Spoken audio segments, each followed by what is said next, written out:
희대의 재판이라고 불리는 치과의사 모녀 살인 사건을 좀 소개를 해보려고 해요. 네. 유명해서 아마 다들 그렇죠. 아실 네. 거예요. 예. 치과의사 모녀살인 사건. 네. 이게 왜 희대의 재판이라는 이름이 붙었냐면 분명히 범죄의 피해로 사망을 했는데 누가 죽였는지 모르는 그런 사건이에요. 8년 동안 재판이 이어지게 되고 결국에 5번의 재판을 거치면서 최종적으로 무죄가 확정된 사안이기 때문에 희대의 재판이라는 이제 별칭이 붙게 되었습니다.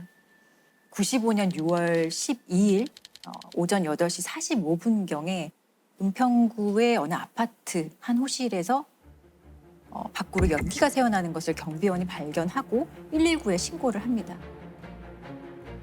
안방에서 불이 나서 이제 연기가 밖으로 새어나오고 있었던 상황인데 불은 그렇게 크지가 않았어요.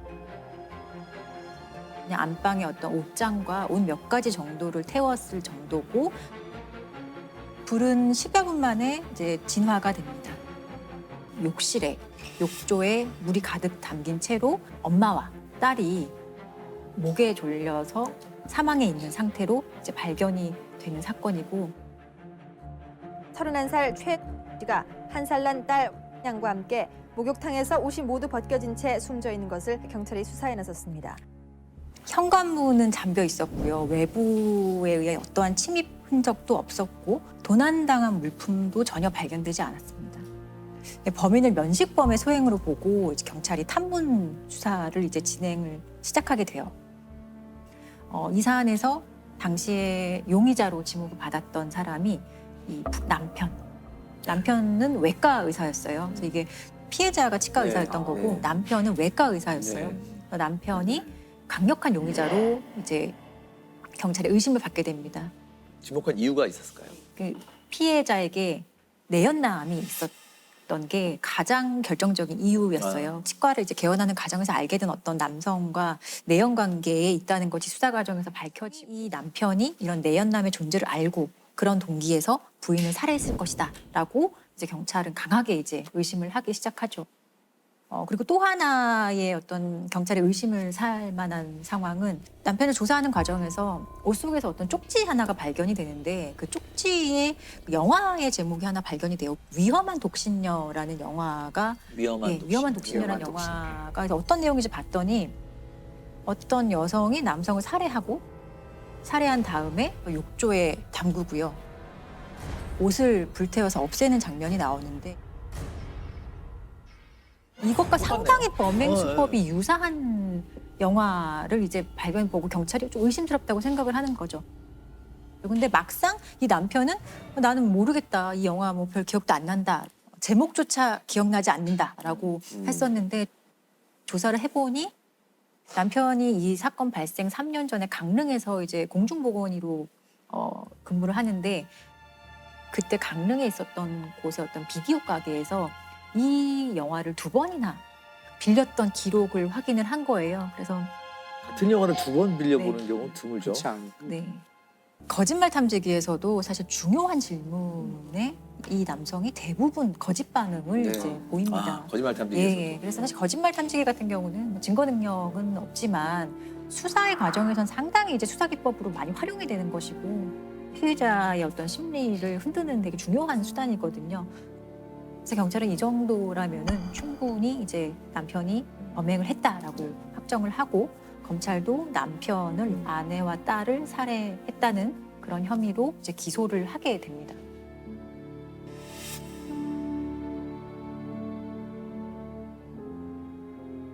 어떤 근거로 재판 과정에서 쟁점이 됐던 게 이 피해자들의 사망 시각하고요. 그리고 화재의 발생 시간 이 2가지가 사실 가장 큰 쟁점이었어요.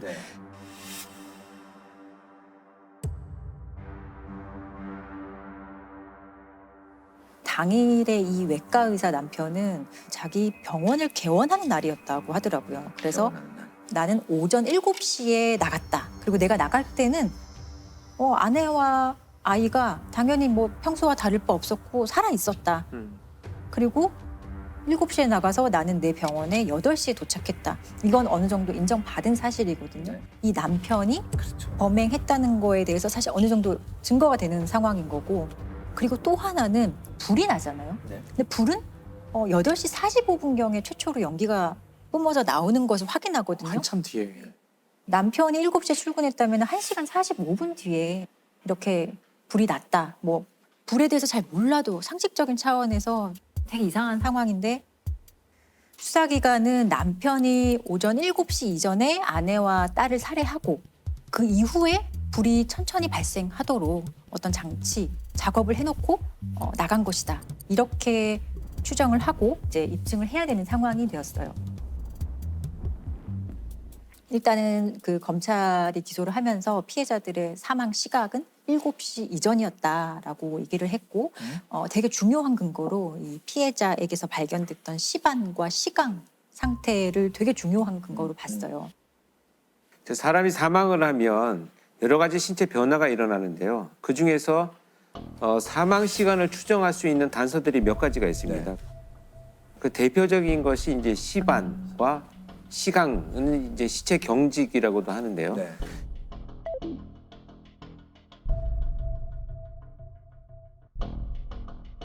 시반 같은 경우에는 양쪽에 다 나타나면 양측성 시반이라고 해서 이 굵기 전에 이동이 되면 시반이 옮겨가서 양쪽에 다 생길 수 있다는 거거든요.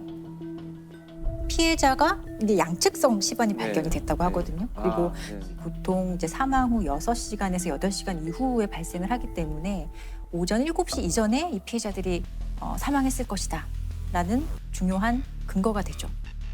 그리고 피해자의 지문을 찍는 과정에서 이 손가락이 상당히 이제 굳어 있는 사후 경직이 이미 진행된 상황인 것을 발견을 하거든요. 사후 경직이 진행되는 시점이 사망 이후 한 7시간에서 8시간 이후였기 때문에 이것도 마찬가지로 피해자들이 오전 7시 이전에 살해당했을 것이다, 사망했을 것이다라는 중요한 자료가 됩니다. 검찰의 어떤 그 혐의 입증을 하는 데 있어서 되게 중요한 자료였지만 결국에 상당히 의심스러운 것은 이 화재 발생에 대한 시간인 거예요. 남편 입장에서는 이게 내가 7시에 나갔는데 불은 8시 45분쯤 나왔으면 어떻게 이게 가능한 일이냐라고 충분히 항변할 수 있는 상황이거든요. 1시간 45분 후에 났는데 그 주장을 뒷받침할 근거가 굉장히 필요했을 것 네, 같아요. 그래서 검찰 쪽에서는. 검찰 측에서도 되게 노력을 했던 게 컴퓨터 시뮬레이션을 제출을 했다고 해요. 화재가 발생한 공간과 되게 동일한 뭐 안방의 크기나 온도, 뭐 안방의 농 이런 것들을 다 비슷하게 설정을 해놓고 나중에 불이 나게 할 수 있는지 가능한지에 대해서 시뮬레이션 작업을 했고 그게 가능하다고 나왔다. 또 자기들 나름대로 어떤 과학적 검증을 했다라는 자료를 제출을 해요. 7시에 출근한 다음에 그 이후에 불이 나도록 어떻게 상황을 설정하고 자신의 범행을 뭔가 방화로 덮으려고 했다라는 것이 수사기관의 일관된 주장이었어요. 그래서 결국 어떤 처벌을 받게 됩니까? 1심에서는 사형 선고가 나왔습니다. 사형 선고가 나왔고 근데 항소심에서는 무죄가 선고가 됩니다. 무죄 나왔어요. 극에서 극으로 가. 예, 1심 사형, 2심 무죄. 어떻게 그렇게 정말 없을 거예요. 제가 이 사건 외에는 별로 우리나라의 사법 역사상 없죠. 네. 기억나는 사건이 없거든요. 증거가 명백하고 어린 딸까지 살해한 범행의 잔인성으로 인해서 사형을 구형했습니다.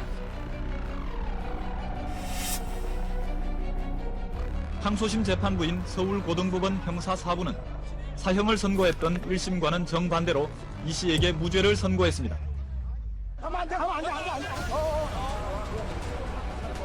아내와 딸을 살해한 혐의로 구속 수감됐던 이 씨. 이 씨는 구속 9달 만에 교도소 문을 나섰습니다. 지금 이 순간에 검찰, 경찰 믿지 못해요.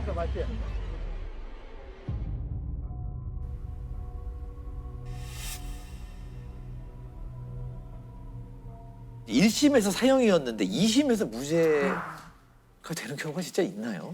영화 속에서나 나오지 않나요? 그런 거? 무죄가 나왔던 사유 중에 한 구절을 제가 읽어드리면 사망 시간 추정과 관련한 각종 증거들은 어디까지나 추측에 불과하여 명백한 증거가 없는 만큼 피고인을 진범으로 단정할 수 없다. 법관은 합리적 의심을 할 여지가 없을 정도로 엄격한 증거가 없다면 피고인의 이익을 우선해야 한다. 사실 가장 기본적인 형사법의 대원칙인 거죠. 의심스러울 때는 피고인의 이익으로 해석하는, 사실 이건 되게 원칙적인 입장에서 판단을 한 거죠. 대법원은 오늘 이 같은 2심 재판부의 판결을 뒤집고 법의학적 정황 증거를 받아들여 사실상 유죄를 인정하고 사건을 서울고등법원으로 돌려보냈습니다.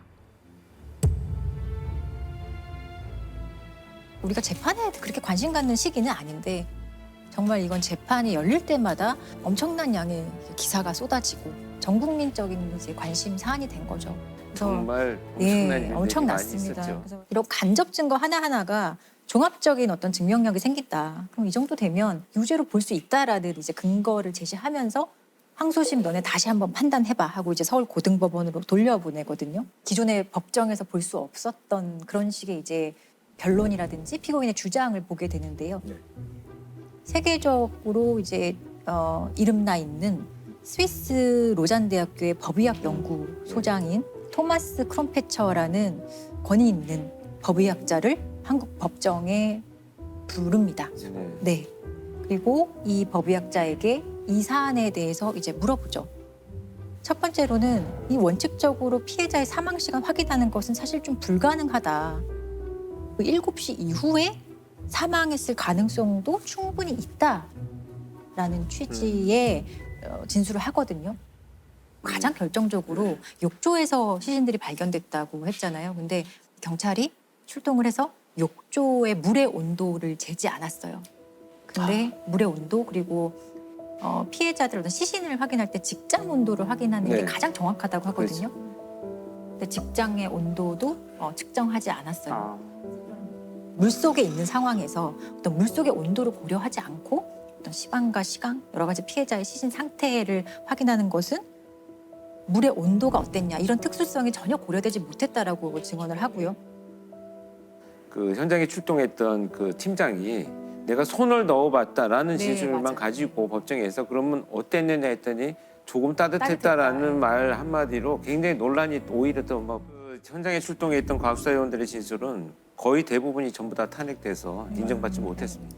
우리나라 법정에서 이런 모습을 사실 그 당시엔 보지 못했던 거예요. 그런 거에 대해서도 상당히 조금 이례적이었던 거죠.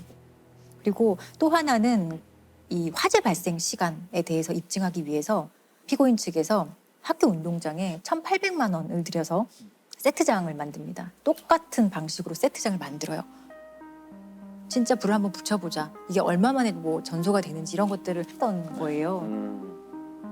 안방과 불이 났던 위치나 이런 것들을 다 완벽하게 재현을 해서 실험을 해봤는데 실험의 결과가 그렇게 발화를 했더니 5분 만에 완전히 거의 뭐 전소가 되다시피 해서 몇 시간 뒤에 천천히 연기가 새어나오도록 하는 수준의 상황을 절대 만들 수 없다는 것을 사실 눈으로 모두가 봤던 거예요. 불을 붙인 지 3분이 지나자 모델하우스 밖으로 연기가 나오기 시작했습니다. 5분이 지나면서 불길은 약해지기 시작했고 연기도 거의 없어졌습니다. 법관 입장에서는 그 합리적 의심이라는 그 증명 원칙에 따라서 다른 가능성이 있을 수도 있겠구나. 이 사람이, 이 피고인이 피해자들을 살해하지 않았을 가능성도 충분히 있겠구나라는 그 어떤 네. 심증 형성에 아주 결정적인 역할을 하게 된 거예요. 7시 이전일 수가 없다라는 결론에 이르게 된 것이고 그렇다면 피고인이 출근한 이후에 피해자들이 사망했을 수도 있고 그 이후에 화재가 발생했을 가능성 사실 높아진 거고 최종적으로는 이런 사유로 간접적인 증거마저 상당히 이제 없어지게 되는 상황이 네. 돼버렸기 때문에 무죄가 선고될 수밖에 없었어요. 사실상 5번의 재판을 받은 거고요, 피고인이. 이 5번의 재판이 장장 8년의 시간 동안 일어났던 거죠. 사형 선고까지 받았던 외과 의사 이 씨가 오늘 대법원에서 최종 무죄를 확정 판결받았습니다. 이 씨에 대한 재판은 그동안 5차례에 걸쳐 판결이 엇갈렸고 법정 공방도 뜨거웠습니다.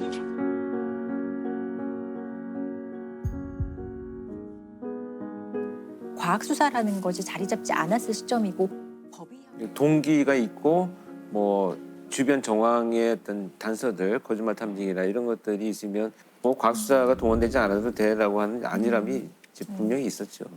지금 같으면 이렇게까지 자세하게 보도가 되지는 않을 것 같은데 당시에는 뭐 이렇게 보도 지침이나 이런 것도 사실 조금 부족했었고 치과 의사 모녀 사건 이래서 이런 식으로 아예 피해자들을 가지고 이름을 만든 사건이에요.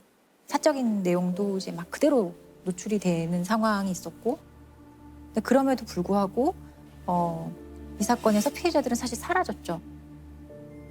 너무나 명확한 범행이잖아요. 범죄로 인한 피해인데 누가 그러면 이들을 살해했는가는 영원히 이제 밝힐 수도 네. 없겠죠. 네. 미제 사건이죠. 예, 억울한 피해자들만 남아 있는 것이고 이게 어떤 피해자들에 대한 피고인의 어떤 재판 과정에 대한 단순한 흥미거리보다는 아무도 얘기해주지 않는 피해자의 어떤 상황, 뭐 의견, 감정 이런 거에 대해서는 반드시 한 번쯤은 깊게 생각해봐야 되는 것 같아요. 단순한 흥미거리가 아니라.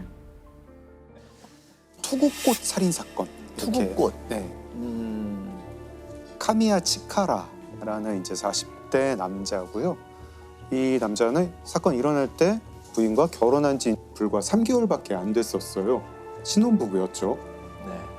이들 부부는 오키나와를 여행을 합니다.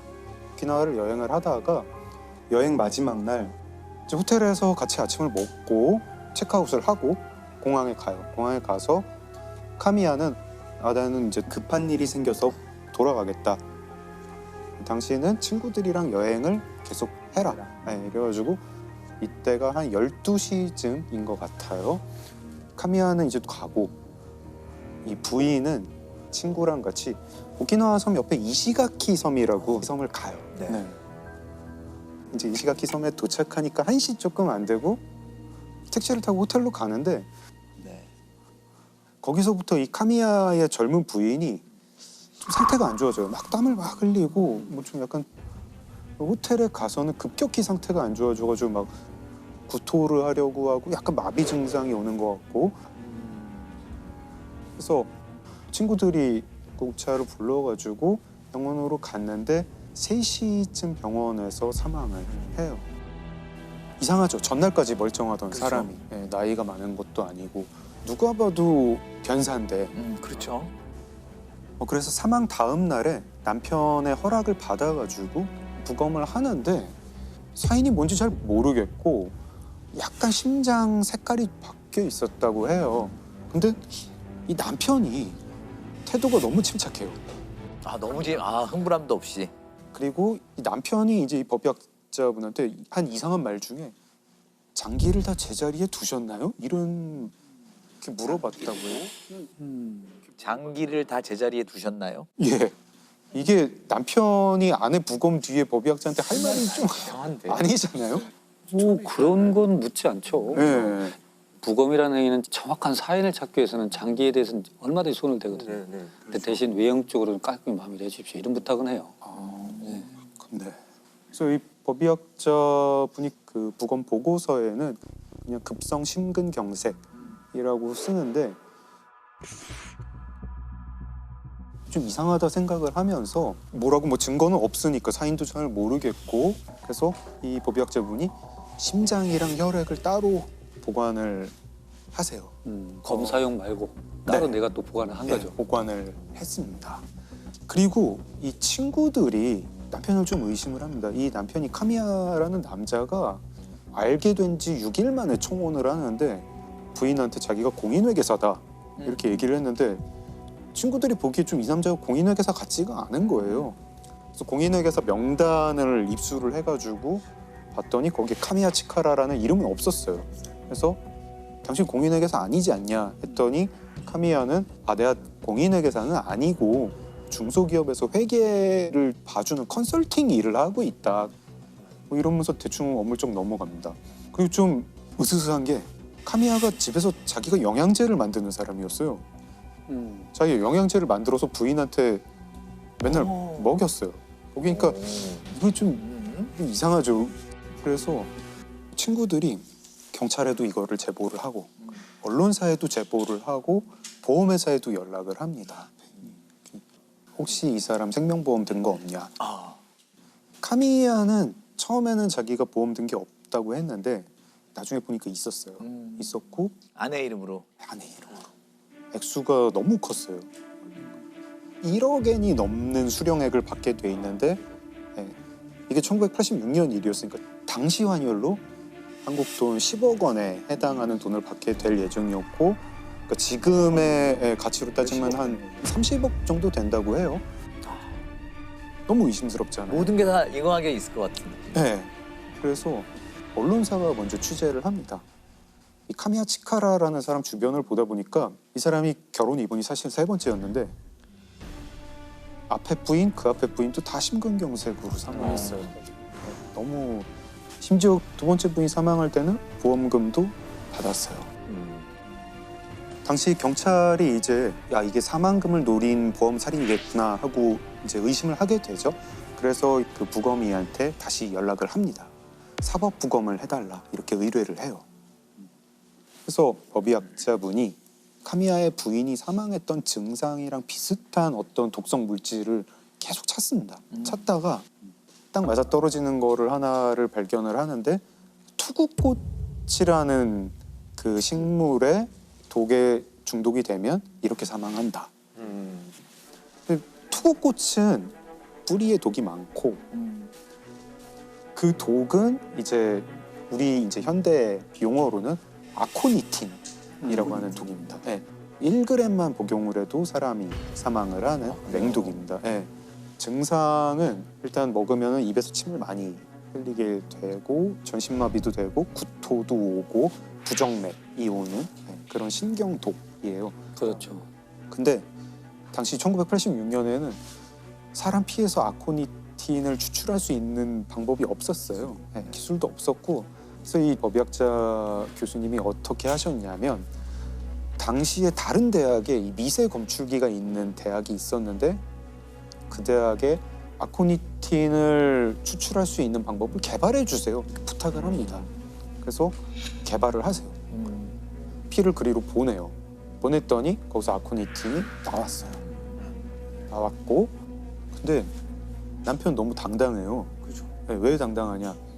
아코니틴은 섭취한 지 30분 만에 사람이 사망해요. 아 이미 떠났으니까. 네. 남편은 12시에 아내랑 헤어졌고 아내는 그 다음부터 뭘 먹은 게 없는데 그래요? 어떻게 3시에 사망할 수 있느냐. 심지어 남편이 이거를 자기가 그래서 억울하다 이러면서 나중에 방송에 나와서도 막 아, 난 당당하다 이런 얘기를 합니다. はっきり申し上げておきますけども、私は全く何もやっておりません。やってないのにやったように報道されて大変迷惑を被ってますから。 경찰이 보기에 이 카미야 아무리 봐도 범인인데 어떻게 해야 될지 모르겠어가지고 일단 카미야를 조사를 했더니 이 사람이 투구꽃을 화분을 69개를 구입했다. 어느 차원에서 있겠죠. 이런 걸 알게 됩니다. 그리고 이 남편이 아파트 월세방을 하나 따로 두고 있었어요. 그 월세방에서 바닥에서 아코니틴 성분이 나옵니다. 그리고 이 남편이 무슨 약국에서 캡슐을 산 것도 알게 돼요. 그 영양제라고 만들었던 그 캡슐이겠죠. 그래서 여기서 투구꽃에서 아코니틴을 뽑아가지고 이 독 캡슐을 만들었겠구나. 여기까지는 되는데 도대체 근데 먹었는데 이렇게 한참 있다가 진행되는 그런 캡슐은 어떻게 만들까? 근데 제보가 와요. 어느 어민이 제보가 오는데 아 내가 그 카미야라는 그 남자한테 보거를 엄청 팔았어요. 보고도 맹독이 그렇죠. 있는 동물이잖아요. 신경독이죠. 네, 신경독. 그래서 법의학자분이 계속 연구를 하시는데 굉장히 희한한 사실을 알게 됩니다. 보고독이랑 아코니틴이 몸에 들어오면 둘이 서로 방해를 해요. 기량작용을. 네, 기량작용을 합니다.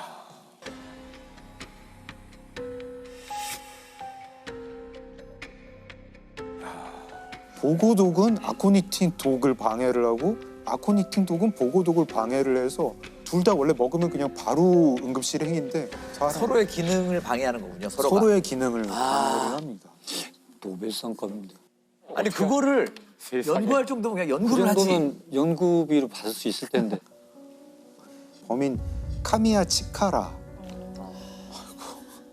이 사람은 그러니까 아파트를 빌려가지고 자기 사설 독극물 연구소를 차린 거잖아요. 그런 거네요. 나중에 보니까 생쥐도 여러 마리 구입을 했더라고요. 그 아파트에서 어떻게 하면 보험금 잘 탈 수 있을까 어떻게 하면 사람 잘 죽일 수 있을까 이거를 가지고 치밀하네요. 치밀하죠. 세상에. 이거는 연쇄살인의 계획이네요. 그러니까 첫 번째 그 사건만 가지고 이렇게 연구할 리는 없어요. 네. 근데 사실 전 부인 같은 경우에는 뭐 지금 입증할 수는 없어서 기소는 못 합니다. 그래서 세 번째 부인만 가지고 기소를 해서 무기징역을 받았고요.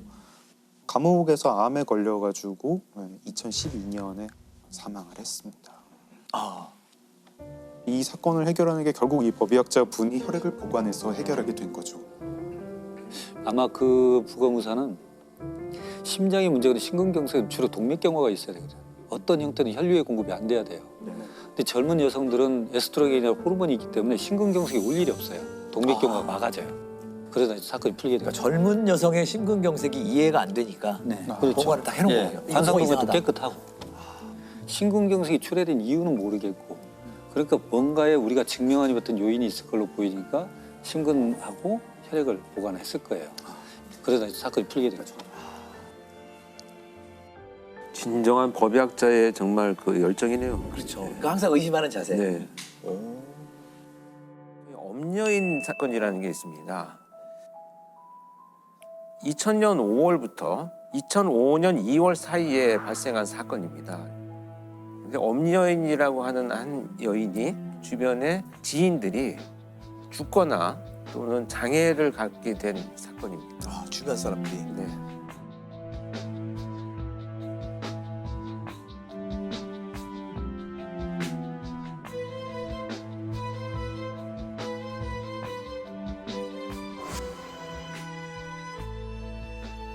개요를 좀 몇 가지 하나씩 살펴보겠습니다. 첫 번째 사건은 남편을 살해한 사건인데요. 엄여인은 이제 첫 번째 결혼한 남편의 보험을 3군데나 가입을 합니다.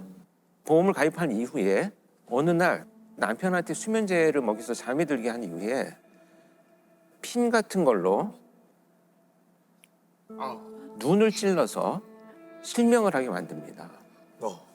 남편은 모르는 건가요? 눈이 갑자기 안 보이게 되는 건가요? 눈에 굉장히 심한 상처가 났는데 자기 잘못인 것으로 생각을 한 거죠.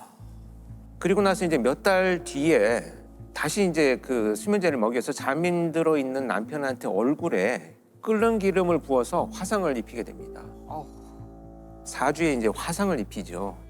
그래서 이런 상처들로 인해서 이제 장애를 입고 상처를 입고 치료를 하던 이 남편은 결국 다발성 자창 출혈 이런 것들로 인해서 사망을 하게 됩니다. 그리고 나서 이 사망한 남편의 보험금을 3억 원을 받게 됩니다. 이렇게 이제 첫 번째 남편을 살해해서 3억 원의 보험금을 받은 엄여인은 한 달 후에 재혼을 합니다. 그리고 나서 똑같은 방법으로 또 그 수면제를 먹인 후에 눈을 찔러서 장애를 입힙니다. 보험사에는 이물질이 눈에 들어가서 지금 심한 상처가 났는데 아마 이것이 이제 실명이 될 것 같다라고 한 진단을 받게 되면서 보험금을 4천만 원을 또 수령을 합니다. 결국 이제 지속된 이런 여러 사건들로 인해서 치료를 제대로 받지 못한 이 남편은 또 사망을 하게 됩니다. 그러면 원래 남편부터 재혼한 남편까지 두 명을 살해한 거네요. 2명을 살해했죠.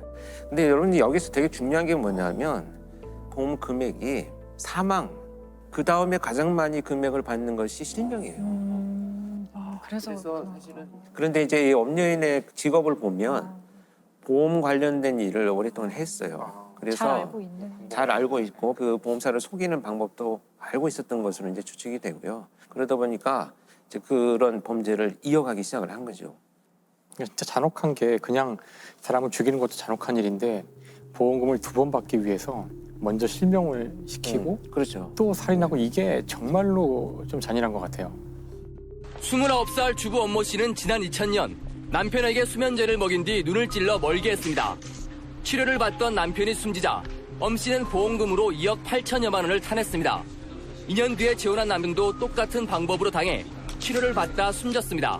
남편이 정신지가 좀 있어서 눈 자해하는 거 보고 그걸 생각해내게 된 거였어요. 여기에서 중요한 건 뭐냐면 그동안의 과정에 왜 의문을 제기하지 않았는가를 그렇죠. 살펴봤더니 너무나 지극정성으로 남편을 돌보는 모습을 보여준 거예요. 그러니까 주변 사람들은 저런 심성을 갖고 있는 사람이 네, 설마 정말 보험금 때문에 남편을 저렇게 하겠느냐라고 하는 생각들을 하게 된 거죠. 보험사들은 보험금을 2번이나 남편의 죽음으로 그런 약간 데이터들이 공유가 안 되나 봐요. 당시에는 사실 공유가 되지 않았었습니다. 지금은 누가 봐도 의심받을 예, 수밖에 없는 상황이죠. 이 사건은 특히나 가족들의 이의 제기도 없었고 장애로 인한 보험금 수령이었기 때문에 아마도 초기에 발견되지 않았던 안타까운 과정을 겪고 있습니다.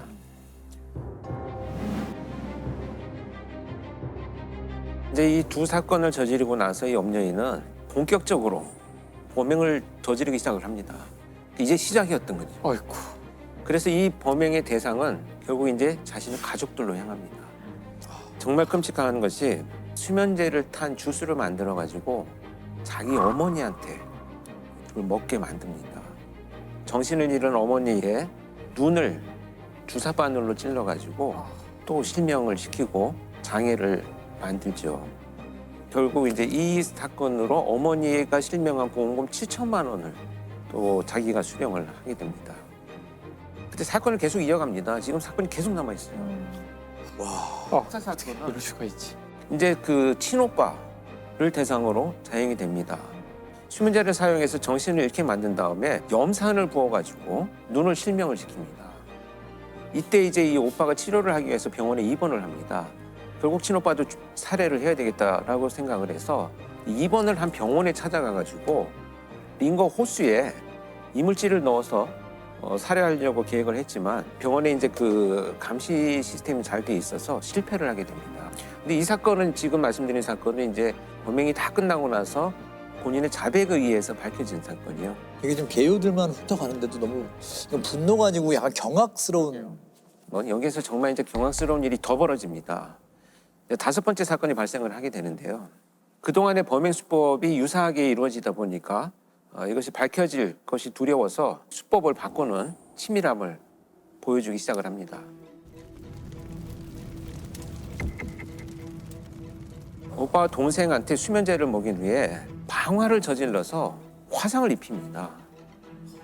그런데 여기에서는 왜 자기가 그 범행의 용의점을 벗어났냐 하면 자기도 그 장소에 있으면서 이제 그 이도가스를 흡입해서 치료를 받거든요. 그러다 보니까 이제 용의선상에서는 벗어나죠. 이렇게 이제 수사망을 벗어나기 시작을 합니다. 그래서 이 사건으로 인해서 결국 총 3억 원의 보험금을 또 자기 앞으로 수령을 합니다. 그래서 온 일가족의 죽음과 장애를 통해서 지금 수억 원의 보험금들을 수령을 하기 시작을 하죠. 20대 후반의 주부가 보험금을 타내려고 첫 남편과 2번째 남편, 어머니 그리고 오빠의 눈을 차례로 실명시키고 집에 불까지 질렀습니다. 보험 설계사 경력이 있는 엄 씨는 어머니와 오빠 이름으로 보험을 나누어 든 뒤 보험금을 모두 가로챘습니다. 제가 그랬을 거라고는 생각 안 했었을 거예요. 그 돈으로 뭘 했던 거예요? 지금 끔찍하게도 이런 돈을 그냥 유흥에 사용한 것으로 나타나고 있는데요. 이 유흥에 필요한 돈들을 어떻게든지 마련해서 나를 포장하는 것이 훨씬 더 내 삶의 가치가 있다라고 생각하는 왜곡된 관념을 갖게 되는 거죠. 결국 이게 발각이 됐으니까 지금 다 밝혀진 거겠죠. 그렇습니다. 근데 여기에서 밝혀진 것이 아니고 사실 엄여인은 또 다른 사건을 저지릅니다. 더 저질러요. 방화 사건이 저지르고 난 이후에 어머니 명의로 되어 있는 아파트를 팝니다. 그리고 나서 자신의 집에서 가사 도우미로 일하고 있던 분의 집에 가서 지금 불이 나서 내가 지금 환경이 어려운 상황이니 좀 지내게 해달라라고 부탁을 하고 그 집에 들어갑니다.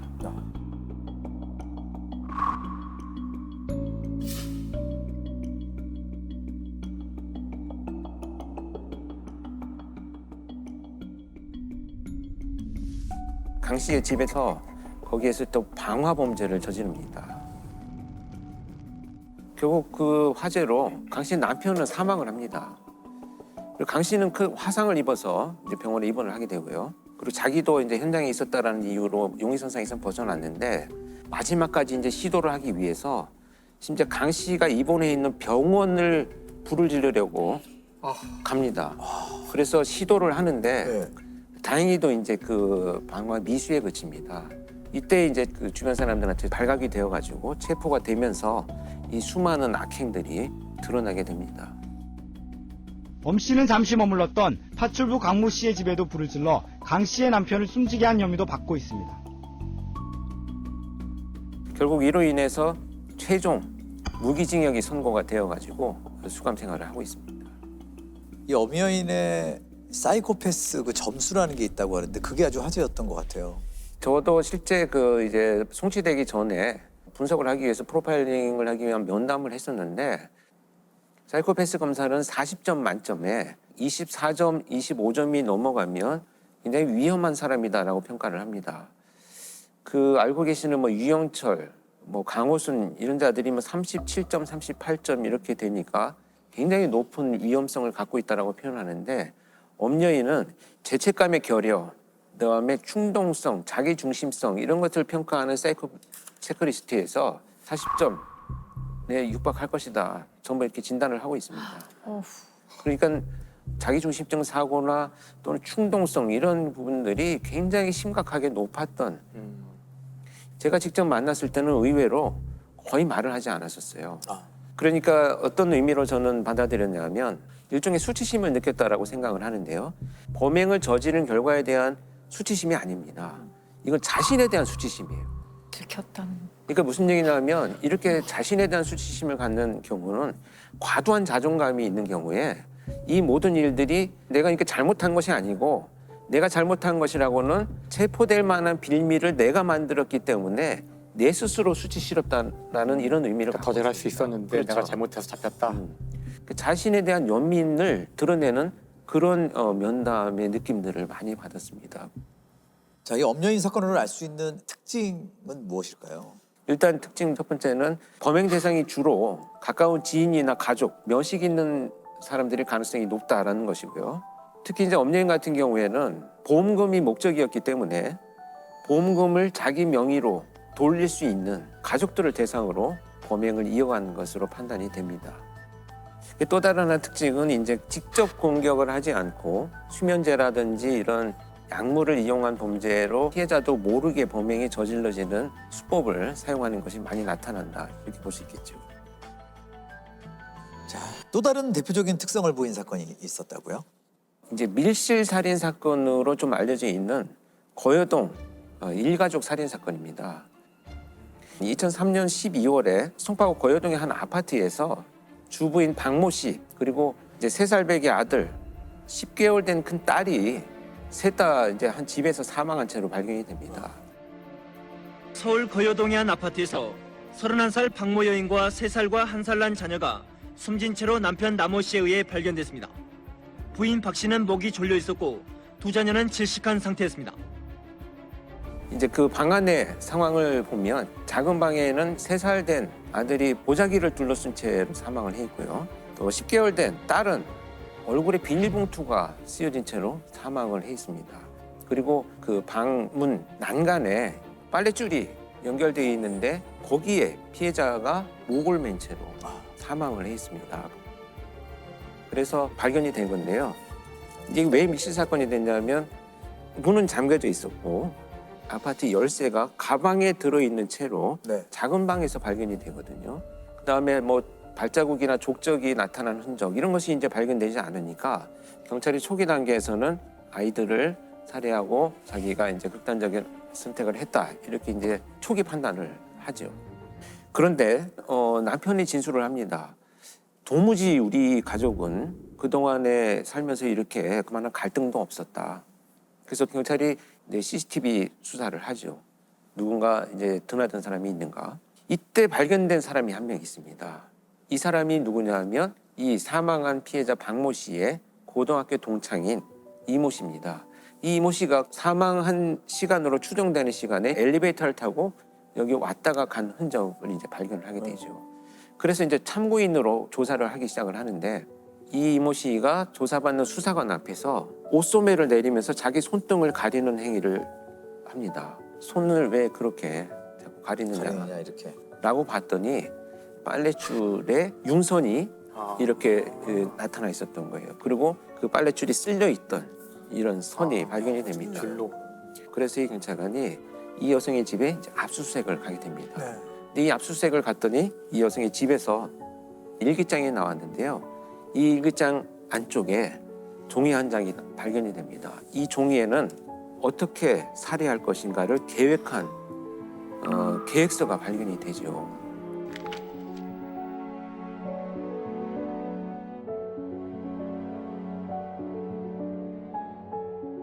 심지어 거기에는 몇 차례 시도를 하려고 했는데 기회가 안 돼서 실패했다라는 것까지 기록이 되어 있고 올해를 넘기지 않아야 되겠다 이런 다짐까지 거기에서 이제 발견이 됩니다. 그 참 끔찍한데요. 이 사건이 발생하기 몇 개월 전에 우연히 길거리에서 피해자인 박모 씨와 만납니다. 자기는 고등학교를 졸업하고 이렇게 어렵게 이제 살아가면서 또 취업 준비를 하고 있던 중에 친구인 박모 씨를 만났는데 이 친구는 너무 행복한 가정을 꾸리고 있는 거죠. 그래서 피해자가 우리 집에 자주 놀러 와라, 혼자 지내고 있으니 밥도 주고 가까워지기 시작을 하는데 이때부터 점차 이 이모 씨는 자기가 가져왔던 컴플렉스를 이제 투사하기 시작을 합니다. 자기 그 오빠와 늘 비교가 되었다고 해요. 그래서 자기는 늘 소외가 되어 있다, 소외가 되어 왔다 이렇게 표현을 하는데 그래서 이제 그 관계가 지속이 되어 오면서 자기도 모르게 이제 이 집안을 통제하기 시작을 합니다. 그래서 심지어 세탁물을 남편의 속옷까지 자기 방식대로 정리하기 시작을 해요. 어떤 선을 넘는 행위죠. 개입을 한 거네요, 가정생활에. 그렇죠. 이렇게 해서 아이들하고 친해지기 시작을 합니다. 그래서 이 범행을 저지르던 날도 이모하고 이제 숨바꼭질을 할 테니 엄마는 밖에 있으라고 하고 먼저 숨자라고 해서 이 엄마를 속입니다. 그래서 10개월 된 딸을 안고 이제 거실에 남아있게 하는데요.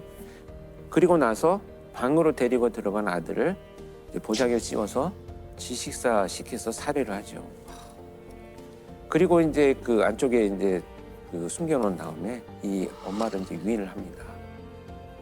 아이가 숨어 있으니 들어와라.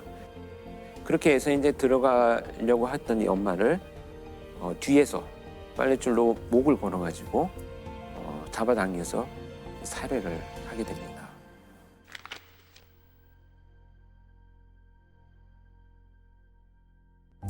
근데 이 어머니가 그렇게 목이 졸렸을 경우에는 대부분 굉장한 저항을 하고 그런데 지금 이 시신을 부검할 때 보니까 또렷하게 한 줄만 나와 있던 거예요. 또 자기가 목을 매달려 있는 문짝을 두드리면서 한쪽 손에만 멍이 좀 들어있고요. 왜 이런 일들이 벌어졌는가 했더니 그렇게 목을 졸려서 죽어갈 때 이 박모 씨는 10개월 된 아이를 안고 있었던 거예요. 그래서 자기가 벗어나려고 하는 자구적 행동을 하지 않고 아이를 보호하기 위해서 그냥 그렇게 피해를 당하고 결국은 사망을 했죠. 그리고 나서 이 이모 씨는 끔찍하게도 10개월 된 아이를 얼굴에 비닐을 씌워서 이제 살해하죠. 결국 자살을 위장하기 위해서 이 씨가 거기에 열쇠를 넣어서 가방 안에 던져 놓았던 것입니다. 아, 그럼 살해 이유가 뭘까요? 살해 동창과 아이들. 이유는 이제 사실 어떤 것이 밝혀졌냐면 교묘하게 이 가정을 파괴하기 위해서 자기 친구인 남편에게 성적인 접촉을 시도를 합니다. 이 가정을 파괴하는 게 목표였네요. 그렇죠. 가정을 파괴하고 내가 이제 거기에 들어갈 것이다 라고 하는 것이 이 범행의 이제 궁극적인 목표나 동기가 되겠죠. 여고 동창생이 절친한 친구와 어린 자녀들을 한꺼번에 살해한 끔찍한 사건이 일어났습니다. 친구의 행복한 결혼 생활을 질투해서 범행을 했던 것으로 드러났습니다. 이 씨는 친구 박 씨가 늦게까지 결혼을 하지 못한 자신을 무시한다고 생각해 상상조차 하기 힘든 끔찍한 범행을 저지른 것으로 드러났습니다. 겉으로는 제일 잘해주는데 뒤로는 무시해. 애들은 왜 죽였어요, 애들? 걔 옆에 있으니까. 걔 혼자 못 가니까.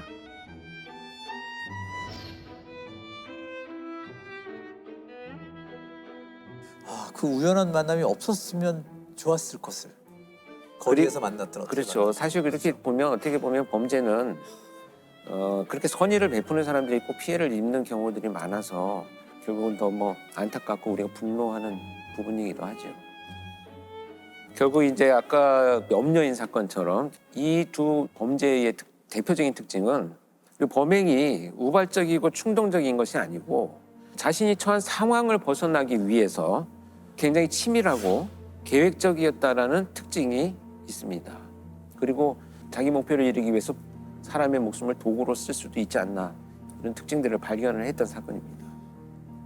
지금도 프로파일러들은 사건이 다 끝나면 맨 마지막 작업으로 항상 이런 그 면담을 몇 시간 동안 해서 그들이 갖고 있는 모든 문제점들을 다 밝혀내고 나서 우리가 예방을 하기 위해서는 지금 무엇을 접근해야 되겠느냐, 지속적으로 연구를 할 수 있는 시스템을 구축하거나 만드는 것도 필요하지 않겠나, 이런 것이 이제 목표가 되어야 되겠습니다. 사건이 또 있었나요? 네, 심부름 센터를 통해서 아주 끔찍한 일이 일어났던 사건이 있는데요.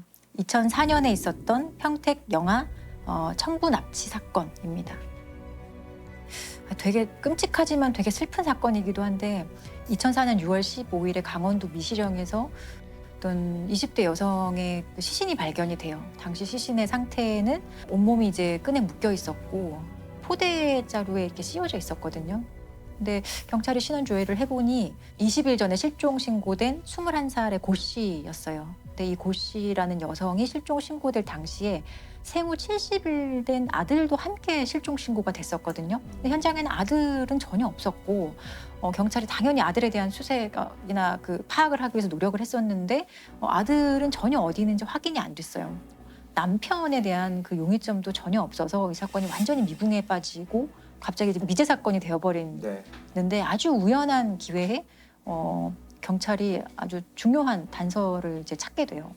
사건 발생일로부터 한 7개월 뒤인 2005년 1월 22일 경찰이 강남에서 순찰 중이었거든요. 근데 순찰 중에 그 뺑소니 사고로 그 수배 중인 차량을 우연히 발견을 해요.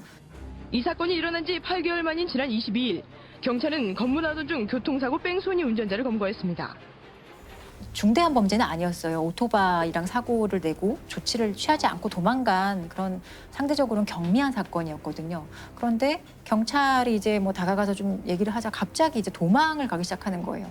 근데 그럴 이유가 전혀 없는데 이제 경찰 입장에서도 이거는 다른 의심할 만한 이유가 있다. 단순 뺑소니가 아니다라는 그 확신을 가지고 계속 끝까지 추적을 합니다. 그래서 결국 검거를 했어요. 근데 그 차 안에는 A와 B라는 남성 2명이 있었고요. 당시 차 안에는 좀 흙이 상당히 많이 묻어 있었고 삽과 장갑이 있었고 조수석에 있는 글러브에는 휴대전화 중에 배터리가 하나가 없고 조금 망가진 것 같은 휴대전화가 하나 있었어요. 그래서 경찰은 휴대전화를 좀 이렇게 고치고 복구를 하거든요.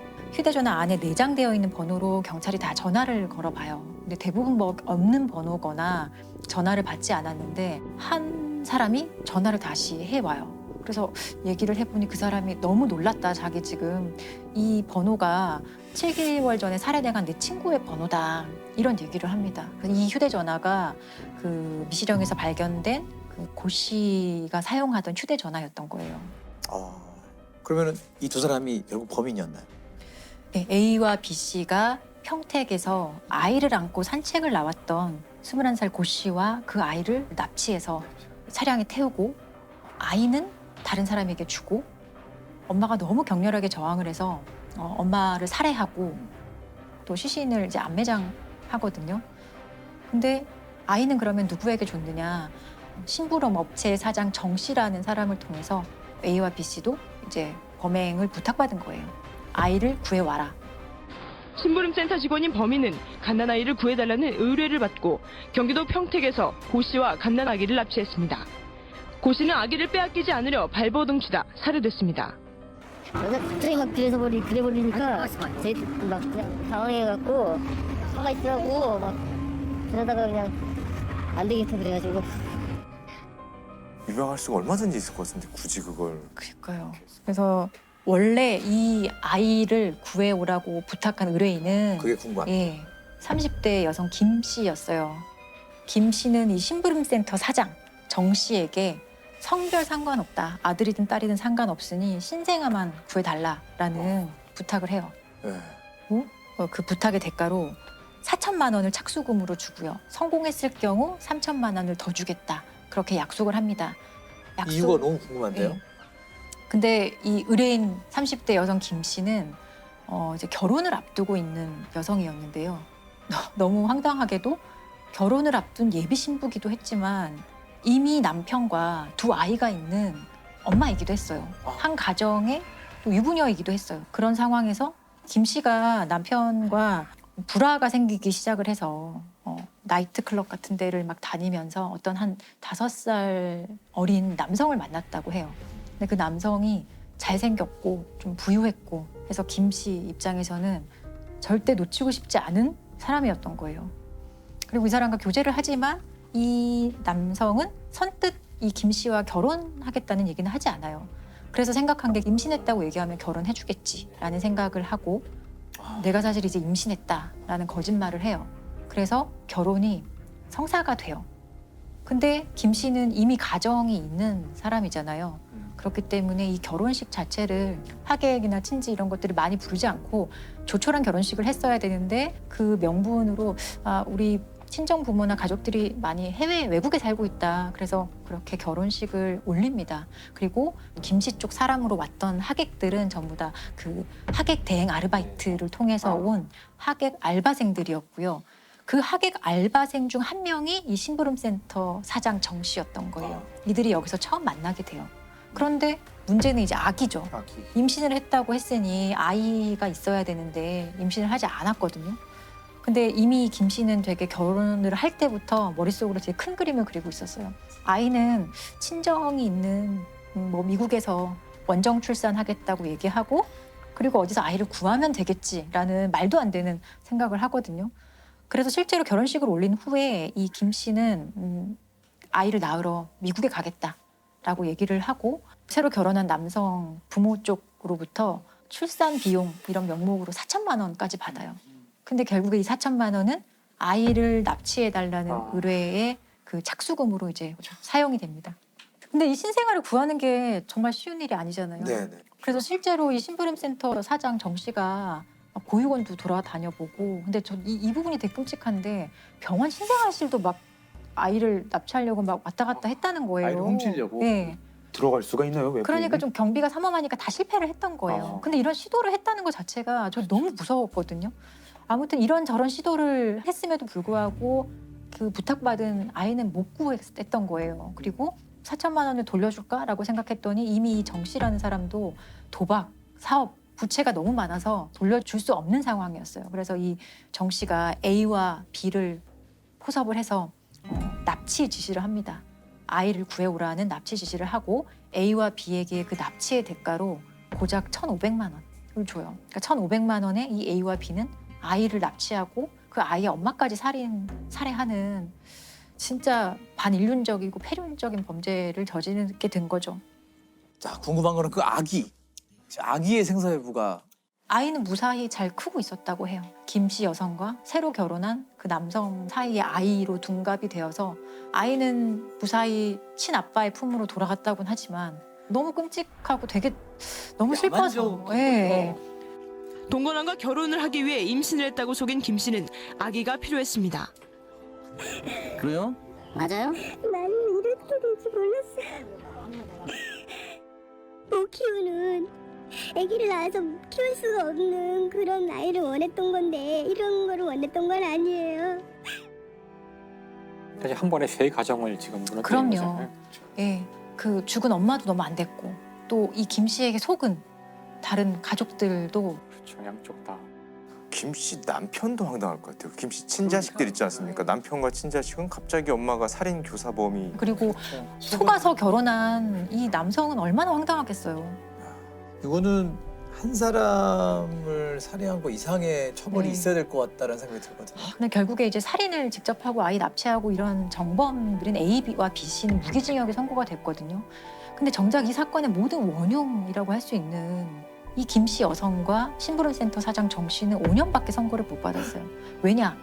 살인에 대해서는 앞에 사건과 너무 다른데. 예, 살인에 대해서는 죽이라는 계획은 난 하지 않았으니까 정범들은 사실 교사한 것 이상으로 범행을 실행했기 때문에 원칙적으로는 그 이상의 범죄에 대해서는 책임을 안 져요. 다만 그 이상의 범죄에 대해서도 예견 가능성이 있었거나 조금의 과실이 있었다면은 처벌을 받는데 이건 완전히 다른 사람에 대한 살인이기 때문에 징역 5년만 선고를 받았어요.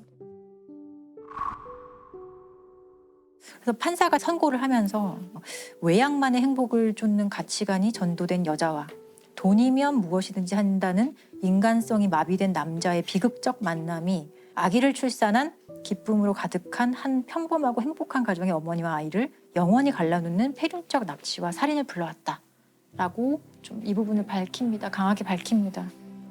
피고들이 다 보면 결국 돈이에요. 이 김 씨도 결국은 돈 때문에 그 집에 시집 가고 싶었던 거고, 그리고 이 심부름센터의 이 두 사람도 돈이고, 그렇죠. 다 돈이네요. 돈만 주면 어떤 뭐 강력 범죄, 뭐 아주 반사회적인 범죄도 선뜻한다라는 그런 생각이 좀 만연하기 전에 이런 식의 범죄가 잘 일어나지 않게끔 그런 좀 법률적인 정비도 있어야 되겠고 우리의 어떤 의식 구조도 좀 변화할 필요가 있을 것 같습니다. 년지기 생매장 사건. 네. 연도는 2017년이고요. 경기도 성남에 있는 주민센터에서 시작이 돼요.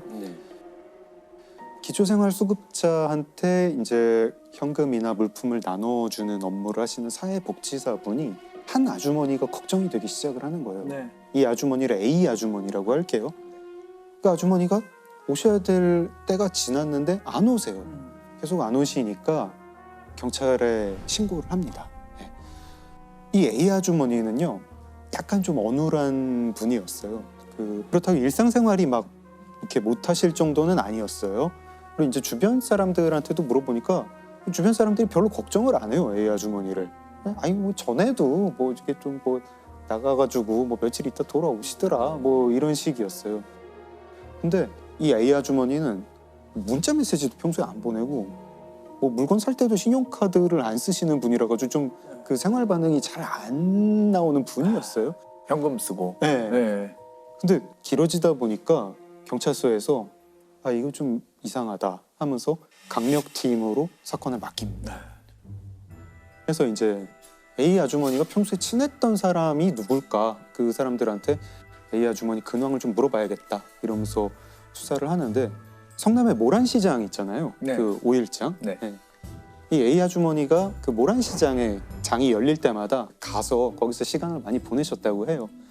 그리고 특히 이제 20분 정도가 모여가지고 커피 마시고 수다 떨고 뭐 이런 어르신들이 많은데 그분들이랑 좀 친분이 있었대요. 그래서 경찰이 이제 이 모임을 알게 됐습니다. 알게 돼서 이 모임 멤버분들한테 혹시 그 A 아주머니 최근에 보신 적 없느냐, 뭐 어떻게 지내는지 아시는 분 없느냐 했더니 그 모임 분들이 이렇게 하나같이 얘기를 하는 게 어느 날 경기도 광주로 도망을 갔어요, A 아주머니가. 도망가는 날 보니까 얼굴에 상처가 있었어요. 동거남을 피해서 도망을 갔다. 이런 식으로 얘기를 하는 거예요. 그래서 경찰이 이제 직접 보셨어요? 그러니까 아니 직접 보지는 못했고 나도 어디서 들었어요.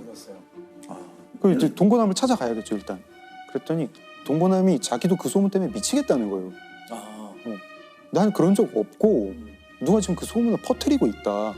내가 지금 미치겠다. 이게 좀 오히려 잡아달라. 이런 말을 합니다. 근데 이 소문의 근원지 찾는 게 그 얘기 어디서 들었어요? 어디서 들었어요? 찾아가는 거죠. 네. 그랬더니 처음에 그 소문을 퍼뜨린 사람을 찾았어요. 역시 그 동호회 아닌 동호회의 멤버. 모란시장 열릴 때마다 모여가지고 A 아주머니를 비롯한 그 멤버들과 친하게 지냈었습니다. 이분도 좀 뭐 마음 붙일 곳이 없었나 봐요. 남편은 철원에서 밭농사를 혼자 하면서 이 씨 아주머니는 얼마나 모란시장의 진심이었냐면 서울의 이제 강북 지역에 심지어 사시는 분이었는데 아들 차를 타고 왔어요. 근데 아들도 뭐 변변한 직업이 없는 청년이었거든요. 그 아들이 어머니를 위해서 자기가 차도 없는데 렌트카를 빌려가지고 그 렌트카를 타고 되게 효자네요. 그리고 이 사람들 말이 A 아주머니랑 그 이 씨 아주머니는 특히 친했다 이렇게 얘기를 해요.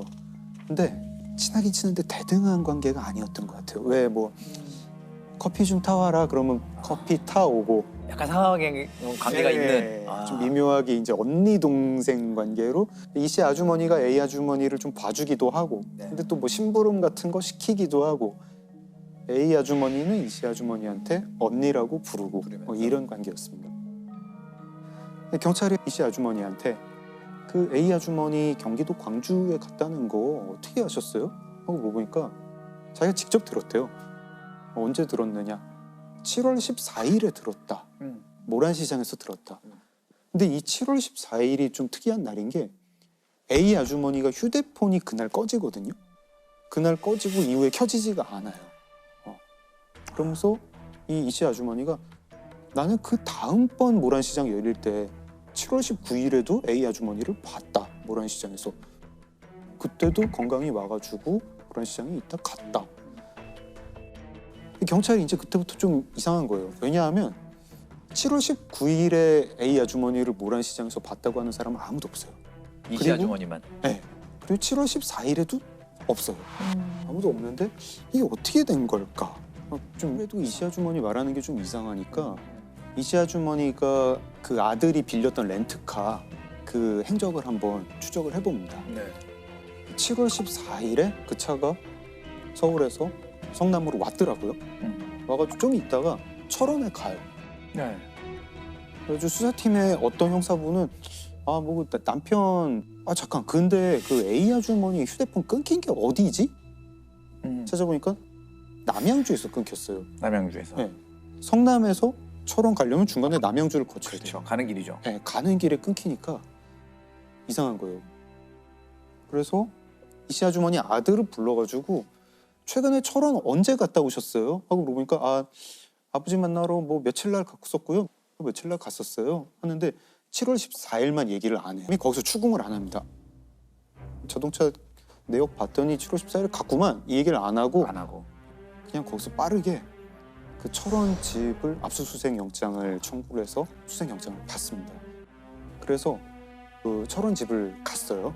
형사팀이 영장 이제 보여주면서 여기 좀 수색 좀 하겠습니다 이러고 수색을 한참 하는데 아마 형사팀은 혈흔 같은 걸 좀 찾고 싶었던 것 같아요. 여기서 뭔 일이 일어난 거 아닐까 이러고 근데 남편분이 나 그럼 좀 화장실 좀 갔다 올게요 이러면서 중간에 이제 화장실을 갔어요. 형사분들이 이제 얼굴이 하얗게 질렸겠죠. 일대를 막 찾습니다. 찾는데 그 집이 있고 헛간이 좀 떨어져 있었는데 헛간에서 그 사이 목을 매가지고 자살을 했어요. 지금 피의자로 지목된 사람은 이 씨랑 이 씨 아들인데 왜 남편이 자살을 하지? 네. 이 집에서 도대체 무슨 일이 있었던 걸까? 이 씨 아주머니랑 그 아들은 체포를 했죠. 이제 따로따로 놓고 압박을 하니까 뭐 금방 무너지죠. 사실은 A 아주머니를 살해를 했다. 7월 14일에 우리가 모란시장에서 입구에서 할 말 있다고 잠깐 얘기 좀 하자 동생아 차에 태웠다. 그리고 이 씨 아주머니가 평소에 불면증이 있어가지고 약을 먹고 있었는데 그 약에서 이제 수면제를 골라가지고 20알을 모은 거를 커피에 타서 건넸다. 아주 A 아주머니는 그 커피를 마시고 차를 몰고 철원으로 가다가 남양주 즈음에서 A 아주머니 휴대폰을 꺼내서 껐다. 그리고 철원에 가서 남편이랑 같이 셋이서 그렇게 잠든 A 아주머니를 세 사람이 합세해서 묻었습니다. 살아있는 사람을. 그래서 생매장 사건이 된 거예요. 네. 어디다 묻었는지 파악을 해서 거길 이제 파봤죠. 팠더니 정말 A 아주머니 시신이 나왔고 A 아주머니 코 속에 흙이 호흡을 하려다가 네, 아마 주무시는 상태에서 돌아가셨던 것 같은데 그때 이제 흙이 코로 들어왔던 거죠. 아들과 함께 10년지기 지인을 산채로 매장한 여성이 경찰에 붙잡혔습니다. 아들 박 씨는 A 씨를 살해하러 가는데 같이 가자는 어머니 부탁을 받고 함께 범행한 것으로 조사됐습니다. 공범인 이 씨 남편은 경찰 수사망이 조여오자 자택 인근 창고에서 목을 매 스스로 목숨을 끊었습니다. 이유가 너무 궁금하죠. 뭘까? 예. 이게 뭐 이유가 한 가지가 아니었던 것 같아요. 이제 이씨 아주머니가 A 아주머니를 약간 동생처럼 때로는 이제 좀 자기 하인처럼 부리다가 생매장 살인 사건이 일어난 건 2017년인데 틀어진 건 아마 2015년부터인 것 같습니다. 2015년에 무슨 황당한 일이 일어나냐면 이 이씨 아주머니가 A 아주머니를 데리고 철원에 갑니다. 자기 남편 집에 가요. 철원에 간 적이 있구나. 네. 가가지고 셋이서 거기서 막 술을 마셨어요. 네. A 아주머니랑 자기 남편이 성관계를 맺게 하려고 그랬던 거예요. 그리고 그 이유는 이제 남편이랑 이혼을 하고 싶은데 남편이 이혼을 안 해주는데 이렇게 불륜 사건을 만들어서 이혼을 하고 재산 분할을 할 때 자기가 좀 유리하게 하려고. 그런 일이 있고 나서 A 아주머니의 동거남이 그 사실을 알게 됩니다. 당연히 화가 나죠. 화가 나서 이씨 아주머니를 찾아가서 아니 어떻게 이럴 수가 있냐고 이렇게 막 말다툼을 하는 일이 있었어요. 그리고 1년이 지나서 2016년 여름에는 두 가지 일이 거의 비슷한 때 일어나는데요. 이씨 아주머니 아들이 이제 중고차로 수입차가 한 대 사고 싶은 거예요. 근데 이제 뭐 채무 이런 게 좀 뭐 있었던 모양인지 자기가 살 수가 없었어요. 그래서 이씨 아주머니가 A 아주머니한테 야, 네 인감증명서 좀 갖고 와라. 네 서류 가지고 우리 아들 차 좀 뽑자. 근데 A 아주머니 동생이 그걸 알고 길길이 뛰어가지고 이게 뭐 하는 짓이냐고. 언니 나 그거는 안 할래요. 그러니까 이씨 아주머니가 그 말을 듣고 어라? 뭐 이제 고가운 감정이 생깁니다. 그 즈음에 이씨 아주머니는 A 아주머니의 집에 가서 물건을 몇 가지 갖고 나왔어요. 이런 것들이요. 뭐 돼지 저금통, 뭐 비누. 동거남이 이거를 경찰에 신고를 했습니다. 근데 또 이씨 아주머니가 A 아주머니한테 네가 가지고 오라고 나한테 부탁한 걸로 하자. 이씨 아주머니가 그 절도죄로 벌금 100만 원을 물게 돼요. 네. 근데 아무리 본인 요구를 거절했다 그래서 죽일 필요까지 있었을까요? 자기 남편과 성관계를 시켰던 것이 이 모란시장 모임에서 소문이 나요. 사람을 그렇게 이용해 먹는다 이런 소문이 좀 나기 시작을 하니까 이 이씨 아주머니는 얘를 살려두면 이 소문이 더 퍼지겠다 이런 생각을 합니다. 그때 그 불미스러운 일이 이 사람 때문에 소문이 나고 있다. 좀 있으면 철원에서도 난다. 그러니까 같이 제거하자. 형량이 어떻게 됐나요? 1심에서는 이씨 아주머니는 22년 그리고 저 아들은 15년을 받았어요. 근데 2심에서는 이씨 아주머니가 징역 30년, 아들은 18년 이렇게 형을 받았습니다. 네, 이혼할 빌미를 만들려고 지인을 시켜서 남편과 성관계를 맺게 하고 이것이 알려질까 봐 생매장한 모자가 항소심에서 형량이 늘어났습니다. 서울고등법원은 어머니 이모 씨에게 1심의 징역 22년보다 높은 징역 30년을 선고했습니다. 이해가 안 되거든요. 이런 일까지 벌이는 게 이 범인들의 심리가 뭘까요? 그러니까 이런 이 씨 같은 경우에는 네가 감히 나한테 이럴 수 있느냐로 시작을 하는 거죠. 이씨 아주머니가 A 아주머니를 비인간화했던 것 같습니다. 자기랑 같은 존재라는 생각을 안 하니까 그렇게 별 죄책감 없이 잔인한 행동을 할 수 있는 거죠. 나보다 못한 존재가 되는 것 같고 나는 그 상대에 대한 어떤 연민의 감정 이런 게 발휘가 잘 안 되죠. 이런 마음이었던 것 같고요. 사람을 정말 인격체를 보는 게 아니고 이용하는 도구로만 보는 거죠. 그렇죠. 다시 좀 경각심을 좀 가져야겠다. 이게 뭐 가볍게 볼 일이 아닌 것 같다 생각을 하더라고요. 되게 느끼는 바가 많은 그런 사건